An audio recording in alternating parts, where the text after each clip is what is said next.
легендарный шоумен страны Михаил Галустян.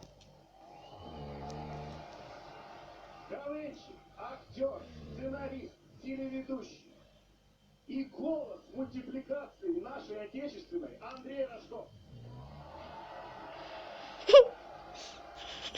Хранительница юмора